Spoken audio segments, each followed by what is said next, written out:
Sup y'all, it's me, it's your boy Asmongold, and today I wanted to give you guys a first look at the Arcway. Now this is a new dungeon that was added into the Legion Alpha today, and I just got finished testing it about a half hour ago, and I'll tell you guys the truth, I think that this might be my favorite one. I've done all 9 of the Legion dungeons now, and this is probably one of the coolest, most interesting dungeons that I've done so far, and even if it isn't my number 1, it's definitely my number 2. I would say probably the only negative thing about this dungeon is I kept getting those Lua errors at the beginning of the instance, but I think that's just because I was doing so much fucking DPS, as you guys can see.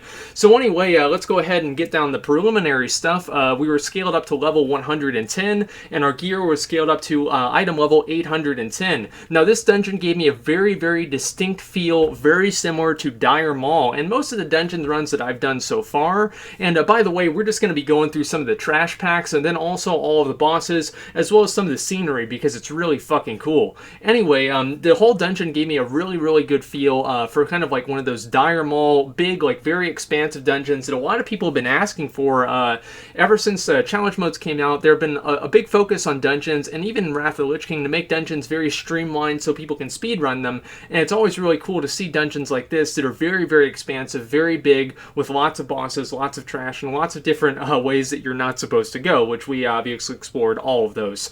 Anyway, so there are the rats there, and you can pretty much just AoE down those rats. All of the trash mobs were pretty interesting as well. Those arcane anomalies do like some sort of like a cutter beam that goes through you. And one thing that I also really liked about this is the dungeon didn't take like 20 minutes. Like most of the dungeon runs that I do, it takes like 20 minutes, and then I just cut it down to about 10 or so. But this dungeon, before I cut it down, it was about like 55 minutes. So, and like, okay, yeah, we had 2 wipes. But besides that, I mean, like even without that, it was easily twice as long as any of the other dungeons. So we go into this next room, and it's got these arcane books flying around. And after we kill this boss, I'm going to show you guys, I'm going to give you guys a better look at this room because it's really cool. These mana worms are really easy to avoid as long as you're not blind and you don't, you know how to move out of swirlies on the ground. And they were pretty easy to deal with. I would say that all of the trash was relatively easy to deal with. Now this is the first boss. I have no idea how to say his name. Anyway, so he does a basic, just a spell cast on the tank instead of a melee attack, and also he puts debuffs on random players right there, volatile magic that you have to spread out. If you don't spread out, it does an AoE effect around you, and so you want to make sure that at least both of the people that have it aren't stacked on top of each other. On top of that, he does a cutter beam right here, and it's not really kind of a cutter beam, but all 3 of the players that get it push each other apart, and then after the beam expire, or the connecting things expire, I guess it creates like inside the triangle that was created by the 3 beams.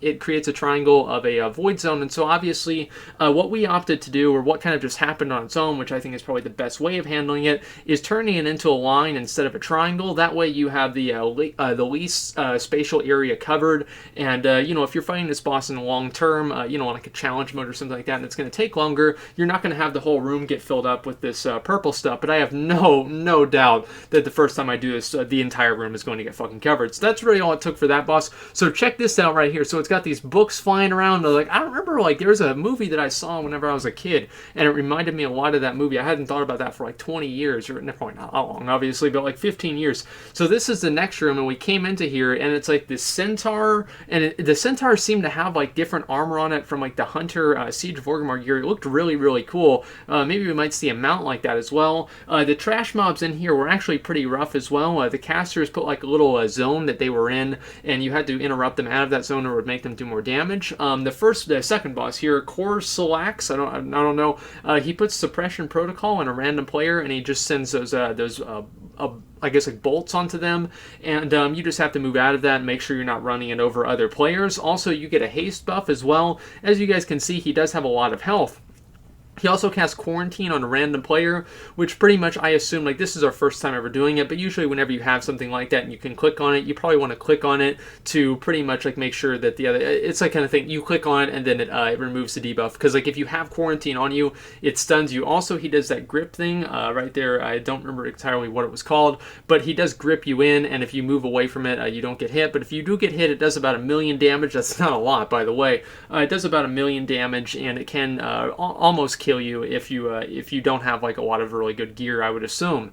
And I guess everybody's scaled up at this point, so it's not really too bad. Melee can just jump out at the last second, but outside of that, that's really all this dungeon took. It wasn't really that hard to do, and that was a bit underwhelming. It may have been a little bit underwhelming, but hey, I did get an 820 cloak, and also it was a really cool. I did like kind of the just the whole aesthetic of it. And I think that this is the real point at which I kind of like, because whenever I first entered a dungeon, I didn't really kind of know like how, like what is this dungeon reminding me of? And whenever I went down this this corridor here, I realized that it was Dire Maul. Like, and this dungeon reminded me so much of Dire Maul. And as a person that had never actually completed Dire Maul in vanilla because I had no idea how to go, and by the way, there's a ton of doors. Those little sneaky fuckers came out of nowhere, by the way, but that's all right because we killed them. But anyway, this reminded me a lot of Dire Maul just because of all the corridors and doors and stuff like that.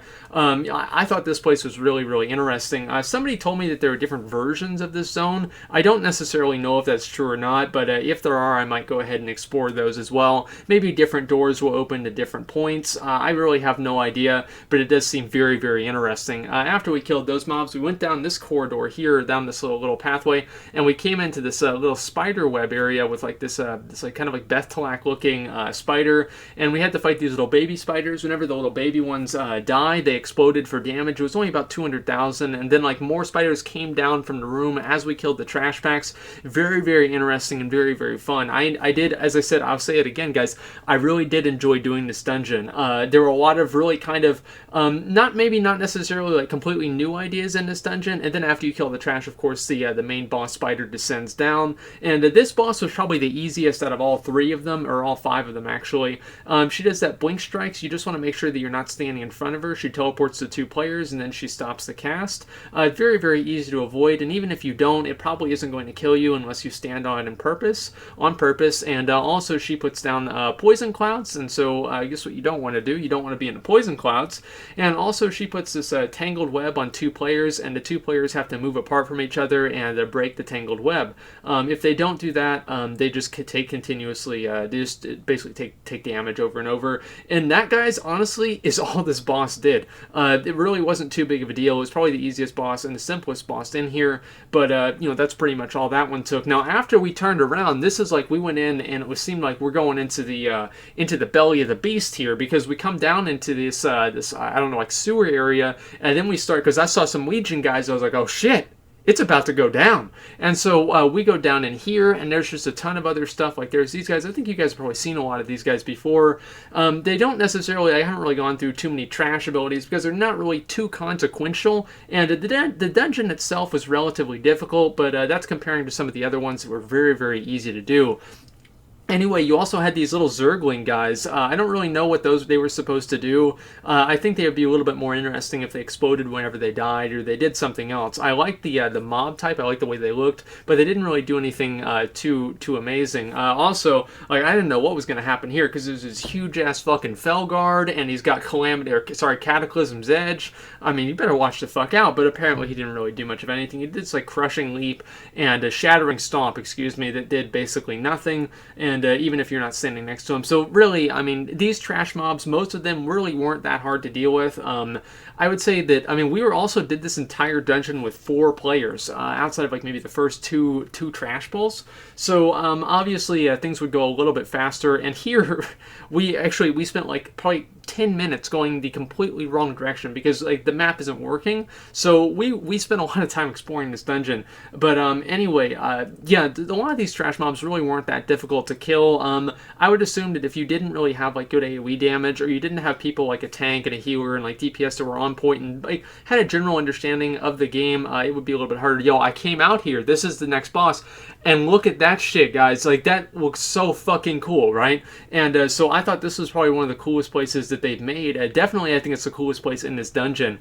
And so this is like, I guess, facing off towards like the big spire right under Dalaran. And so this is the big general guy. And so he functions very similar, because he looks very similar to Fellward Zakuun in Hellfire Citadel. He also basically does the same abilities. He does Shadow Slash, and really all you have to do is make sure you avoid that. Now, Now, obviously, what you can do here is just it doesn't even really matter, like, because he also puts like little those little pillars that come out of the ground, and if the shadow slash hits those pillars, it doesn't do anything. It doesn't explode or anything like that. The same as it would, or nothing else explodes on the pillars. The pillars just come up, and you want to make sure you don't get hit by them. Also, after you fight him for a while, he casts Shatter, and Shatter knocks you back, and so you want to make sure that you're not going to get knocked back into the pillars, and then that will spawn the pillars. And so make sure you don't get hit by that. Also, there are these little kind of meteors coming down from the ground. They're also very easy to avoid, but since everything is green, it can be a little bit complicated and a little bit hard to see. But anyway, there's that boss. He died. I think that probably the coolest part about this boss was the scenery around them, to be honest. Now, after you kill him, the last boss is like, yo, what the fuck? And so then there he is, right? Because he's mad because we fucked up his shit.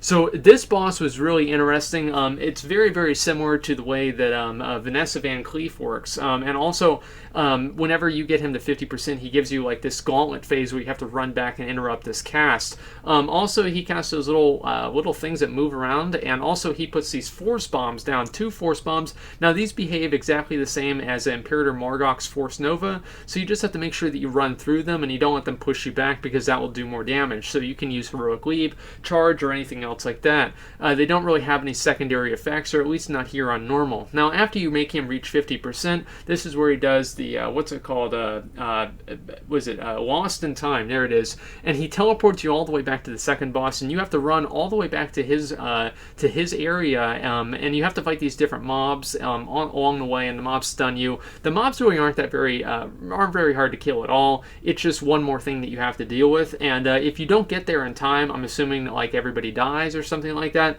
but we never really had that happen. We wiped on this boss once because we went the wrong way, but actually somebody went the right way and aggroed him, and everybody else went the wrong way. Then he died, and then the boss killed everybody else. So I wanted to show you guys the whole pathway back, and so you have these little ads here, and the ads just do an AoE ability, so you want to burn them down as fast as possible, and they also do a stun on a player here, and so you want to make sure that you interrupt that or stun that or whatever else.